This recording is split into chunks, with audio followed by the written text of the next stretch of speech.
안녕하십니까. 청소년 이해론을 담당하는 고병갑입니다. 지금부터 청소년 이해론에 대해서 개별 상세한 이론 강의를 진행을 하도록 하겠습니다.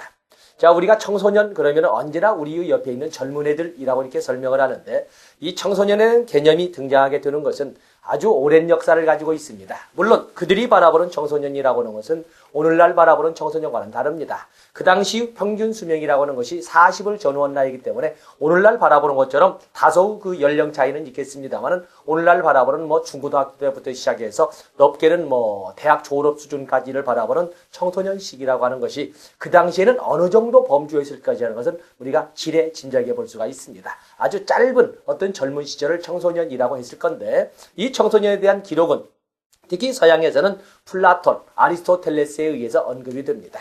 여러분 알다시피 그리스 시대에 아테네를 중심으로 번영을 구가하던 그리스 후기는 아테네를 중심으로 해서 이 풍요와 번영 속에서 개인주의가 만연을 하게 되고, 그 개인주의의 만연 속에서 자기 자신만의 입신양명, 또 출세를 위한 전문적인 학원이 유행을 하게 되는데, 그 전문적인 학원 강사를 우리는 소피스트라고 합니다.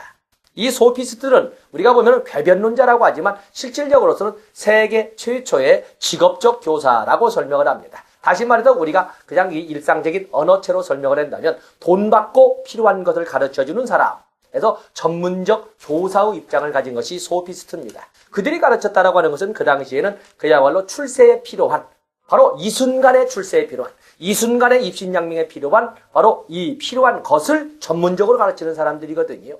그러다 보니까는 소위 현실 속의 상대주의, 경험주의 이런 입장에서 청소년들이 눈앞의 이익에 급급하는, 먼 긴 안목을 갖지 않고 눈앞의 이익에 급급하는 이런 모습을 갖게 됐어요.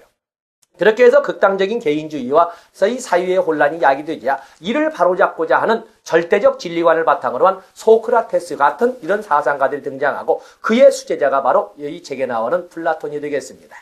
플라톤이라고 하는 것은 세상을 이원론적 입장에서 이 세상이라고 하는 것은 이데아계와 현상계로 나눠져 있는데, 이데아계라고 하는 것은 순선하고 완벽하게 선하고 그리고 완전의 세계라고 설명을 하는 데 비해서 소위 현상계라고 하는 것은 불완전의 세계로서 이 이데아를 모방하는 흉내내는 세계라고 설명을 했어요.